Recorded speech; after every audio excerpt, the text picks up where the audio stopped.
కేసీఆర్కు మొట్టమొదటి హైదరాబాద్ జిల్లా సిట్టింగ్ సీట్ కంటోన్మెంట్ సీట్ మూడో ఎన్నిక, నాలుగోది జూబ్లీహిల్స్ ఎన్నిక, అది కూడా సిట్టింగ్ సీటు, అది కూడా హైదరాబాద్ నగరంలోనే. ఐదోది గ్రామ పంచాయతీ ఎన్నికలు. ఆరోది అన్నిటికంటే కీలకమైన ఎన్నిక. ఎందుకంటే ప్రతిసారి ప్రజలు మాకు ఓట్లు వెయ్యక ఇవాళ పశ్చాత్తాపడుతుర్రని చెప్పి కేసీఆర్ స్వయంగా, ఎందుకంటే ఇంతకుముందు పంచాయతీ ఎన్నికలలో సింబల్ లేదు,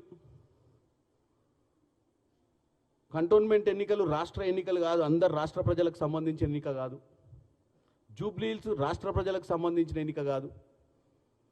కాబట్టి 2023లో ఇచ్చినటువంటి మ్యాండేట్ని నార్మల్గా ఏ సీనియర్ పొలిటీషియన్ అయినా ప్రజలు ఇచ్చిన తీర్పును శిరసా వహిస్తూ ప్రతిపక్ష పాత్ర పోషిస్తారు.